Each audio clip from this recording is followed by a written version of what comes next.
7 News always investigating, tracking new developments in the IRS scandal as the Justice Department launches its criminal investigation. 7 News reporter Amanda Kost live now. And Amanda, you've spoken with two conservative groups in Colorado who were targeted.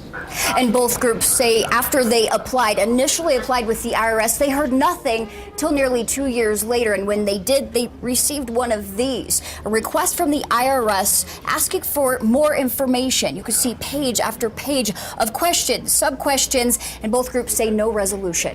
You know, there's a lot of organizations that didn't even attempt to apply for a C4 status because they knew what others were going through. The Colorado Tea Party Patriots president tells 7 News the group is no closer to landing tax-exempt status than it was back in November 2010 when the application was first submitted to the IRS. And at that point, there was no communication from the IRS for another, well, it was 22 months. Yes, we were targeted as part of the wider slowdown and harassment of the Tea Party 912 organizations simply by the time that it took, if nothing else. Nearly 2 years later, she says the IRS responded with a letter like this, requesting more information, raising additional questions. They wanted copies of every flyer, brochure, banner, newsletter, anything you've ever published or distributed. 7 News obtaining another letter from the IRS, this sent to the Western Slope Conservative Alliance in Grand Junction. It's just unbelievable, some of the things they were wanting from.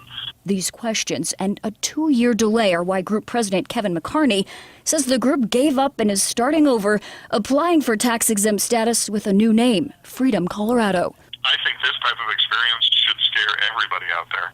I think it should scare Democrats. I think it should scare anybody, no matter what their political affiliation is.